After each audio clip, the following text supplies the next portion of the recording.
Look closely at the whistle. Listen to the silence from the veteran enforcers. The United States national team just wrapped up its FIBA World Cup qualifying run, but the most explosive takeaway didn't come from the players. It came from the way the game was officiated. Welcome back. Lock in for a second, because this moment shifts the conversation. What if the biggest revelation from this tournament wasn't about talent or tactics, but about contrast? What if the way the game was called on the international stage highlighted something fans have been questioning for months? Because throughout WNBA play, one narrative kept getting repeated around Caitlyn Clark. She needs to adjust to the physicality. Fans were told the hard fouls, the contact, the intensity. This was just part of the professional game. A learning curve, a rite of passage. But then came international play. And suddenly, the game looked different. The whistles came quicker. Contact was managed more tightly. The flow of the game felt cleaner, more structured. Instead of constant physical disruption, there was more emphasis on skill, spacing, and execution. That contrast didn't go unnoticed. It sparked a bigger question. Was this simply a difference in officiating philosophy, or does it reveal how dramatically the environment around a player can shape perception and performance? Because during her rookie stretch, Clark often faced heavy pressure, physical defense, and inconsistent calls. And while physical play is part of basketball everywhere, the way it's enforced matters. It can either highlight a player's strengths or constantly interrupt their rhythm. The international stage offered a different lens, one where the focus shifted back to decision-making, pace, and offensive creation.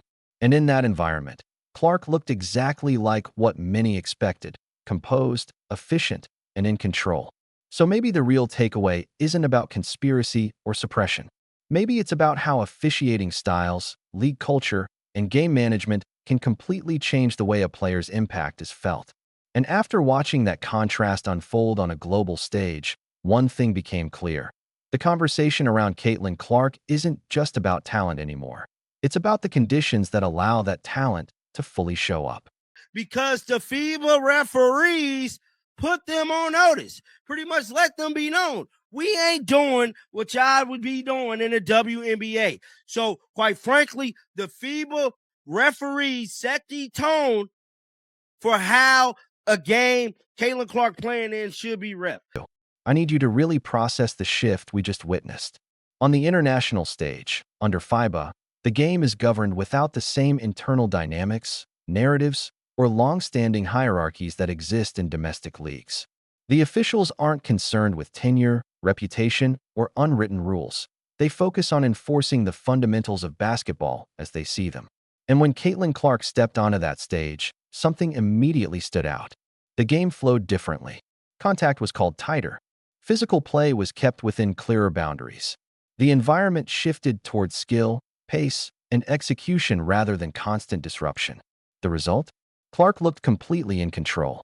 Without excessive contact slowing the rhythm, she operated with precision, creating shots, dictating tempo, and breaking down defenses with efficiency. It wasn't just productive, it was dominant.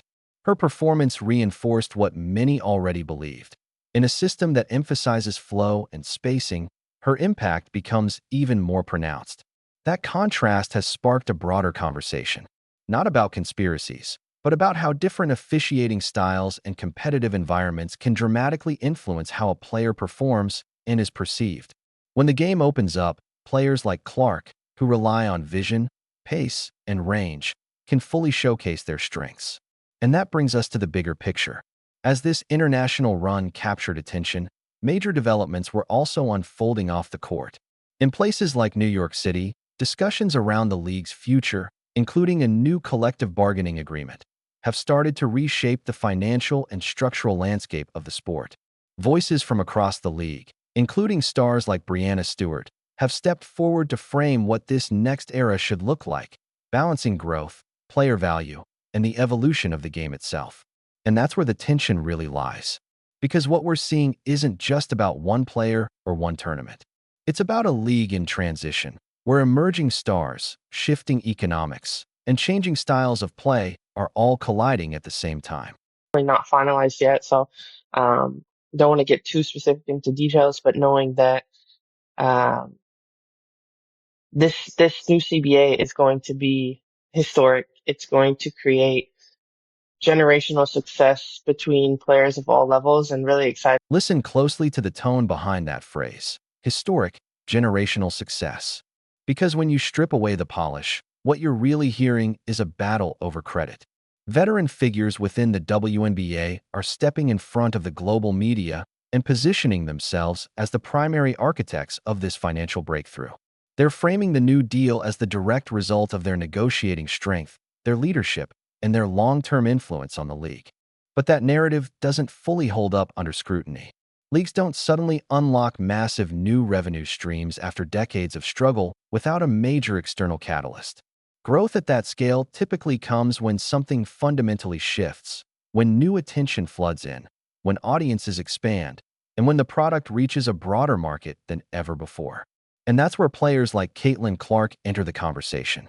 Her arrival didn't just add talent. It amplified visibility, accelerated demand, and pulled in a wave of new consumers who are now directly contributing to the league's rising value. So when veteran leaders claim full ownership of this financial leap, it creates friction. Because from a business standpoint, value creation and value negotiation are not the same thing. One drives the revenue, the other distributes it. That's the core tension. The public messaging is trying to present this as a singular achievement, an internal victory built entirely from within. But the reality is far more layered. The surge in attention, the shifting economics, and the evolving audience all played a role. And when those factors collide, narratives start to compete. What you're seeing now isn't just confidence, it's positioning. A strategic attempt to define who gets credit for a rapidly growing market. But no matter how the messaging is framed, one thing remains clear. Moments like this don't happen in isolation. They happen when the right talent, the right timing, and the right spotlight all converge. And that's exactly what the league is experiencing right now.